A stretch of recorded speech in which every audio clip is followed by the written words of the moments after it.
दो केस लगे थे। एक तो 1984 केस कत्लेआम का केस भी लगा था, दूसरा जो पंजाब में पराली जलाने का जो स्टबल बर्निंग का केस है वो भी आज लगा था। जो 1984 के सिख कत्लेआम का केस है वो जो सुप्रीम कोर्ट ने SIT बनाई थी जस्टिस ढींगरा के अंडर, वो SIT की रिपोर्ट आई है और उस रिपोर्ट में जो सरकार को कहा था कि आप इसके ऊपर एक्शन लो, तो वो हमने सुप्रीम कोर्ट को बताया कि उसके ऊपर पूरी तरह एक्शन नहीं हुआ। एक केस है जिसमें 56 मर्डर 56 सिखों को मारा गया, मगर चार्जेस सिर्फ 5 के फ्रेम हुए, मर्डर के फ्रेम हुए और 51 मर्डर्स के चार्जेस ही फ्रेम नहीं हुए। और दूसरा हमने बताया कि और भी जो केस हैं कि कई केस ऐसे हैं जिसमें केस ही नहीं चला और 5-5, 6-6 मर्डर के केसेस हैं वो बंद कर दिए गए। तो सुप्रीम कोर्ट ने आज फ्रेश रिपोर्ट फाइल करने को कहा है सेंट्रल गवर्नमेंट को, और उनको कहा है कि जो हमने चार्ट दिया है उसका भी जवाब दें और रिपोर्ट फाइल करें। दूसरा जो केस स्टबल बर्निंग का था, वो जो सुप्रीम कोर्ट में चल रहा है कि जो पंजाब में जो पैडी स्ट्रॉ जलाया जाता है वो उसका केस था। ये पहले जो कहते थे कि दिल्ली की पोल्यूशन मेनली पंजाब की पैडी स्ट्रॉ की वजह से है, एक बात तो ये क्लियर हो गई। आज हमने भी सुप्रीम कोर्ट को ये कहा कि ये स्टबल बर्निंग तो पंजाब ने बंद करनी है, मगर ये जो दिल्ली की पोल्यूशन पंजाब की ये पराली जलाने की वजह से नहीं हो रही, इसकी वजह और भी है। मगर जो जहाँ तक सवाल है ये इसको स्टबल बर्निंग को पंजाब में बंद करना, वो जरूर करनी चाहिए। और इसमें जो रिपोर्ट दी है सेंट्रल गवर्नमेंट ने, जो रिपोर्ट सुप्रीम कोर्ट ने फाइल किया है, उन्होंने कहा कि पंजाब में टोटल ये जो पैडी के अंडर 31.5 लाख हेक्टेयर एरिया है, जो कि बनता है तकरीबन 75 लाख एकड़ बनता है। और उन्होंने कहा कि जो टोटल पैडी स्ट्रॉ जनरेट होती है पंजाब में वो 19.52 तकरीबन 20 मिलियन मेट्रिक टन होती है, और उसमें बासमती की 3.5 मेट्रिक टन है और मिलियन टन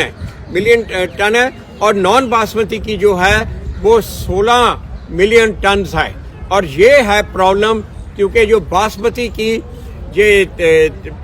जो पराली है उसको तो ये कैटल्स के लिए, पशुओं के लिए, खाने के लिए यूज किया जाता है। जो नॉन बासमती की 16 मिलियन टन है उसकी जो मेन प्रॉब्लम है, जो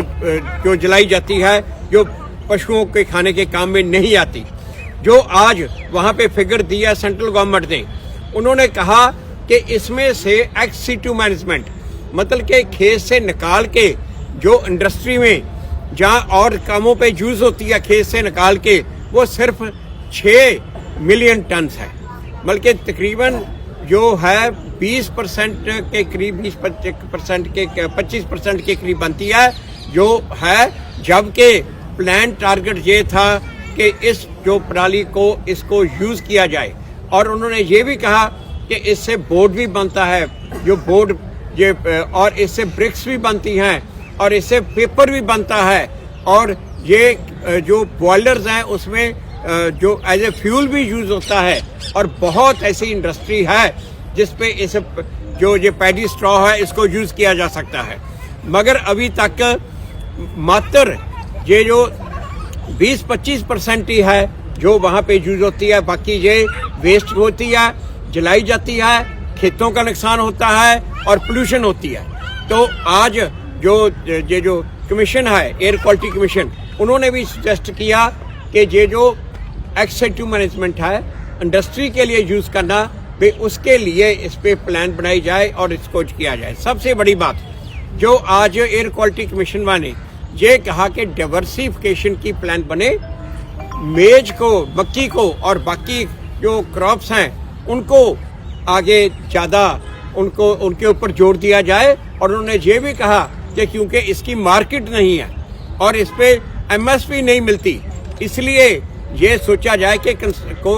जो किसानों को इंसेंटिव कैसे देना है, और उनको डाइवर्सिफिकेशन करके ये मकई या जो दूसरी और फसलें हैं उनको ग्रो करने के लिए इंसेंटिव दिया जाए और इसकी एमएसपी दी जाए और श्योर प्रोक्योरमेंट की जाए और ये कही। और आज सुप्रीम कोर्ट ने डायरेक्शन दिया है कि एयर क्वालिटी कमीशन ये पंजाब के चीफ सेक्रेटरी को, हरियाणा के चीफ सेक्रेटरी को और यूपी के चीफ सेक्रेटरी को उनको बुला के उनके साथ ये डिस्कस करे कि ये जो जितनी भी ये पराली की मैनेजमेंट है ये कैसे करनी है। और साथ में जो सुप्रीम कोर्ट में एमिकस क्यूरी है वो भी साथ में मीटिंग में बैठे और ये इस पे फैसला किया जाए कि ये डाइवर्सिफिकेशन भी प्लान कैसे करनी है और ये पराली को और इंडस्ट्री के काम में कैसे करना है उसके ऊपर फैसला किया जाए। और ये मार्च तक ये इसके ऊपर फैसला करके सुप्रीम कोर्ट दिया जाए। और मैंने भी सुप्रीम कोर्ट को रिक्वेस्ट की क्योंकि सोइंग सीजन आने वाला है, ये जो डाइवर्सिफिकेशन ये चोने की जगह, पैडी की जगह दूसरी फसलें को बीजना है तो वो मार्च तक इसके ऊपर फैसला किया जाए कि किसानों को कितना इंसेंटिव मिलता है और कैसे कैसे मार्केट श्योर होती है, कैसे इस पे एमएसपी गारंटी की जाती है और टोटल प्रोक्योरमेंट गारंटी की जाती है, ये हमने कहा। दूसरी जो हमने एप्लीकेशन फाइल की थी कि जो पीएयू ने एक मशीन बनाई है जो कि कंबाइन के साथ ही अटैच होके जो ये उसके ये कणक को बोया जाता है और पीएयू ने उसके ट्रायल किए हैं और वो ट्रायल्स बहुत सक्सेसफुल रहे हैं। उसके ऊपर भी उन्होंने कहा है कि जो air quality commission meeting call करेगा उसमें ये एप्लीकेशन को भी कंसिडर करें और इस मशीन को भी कंसिडर करें कि इसको कैसे यूज में लाया जाए।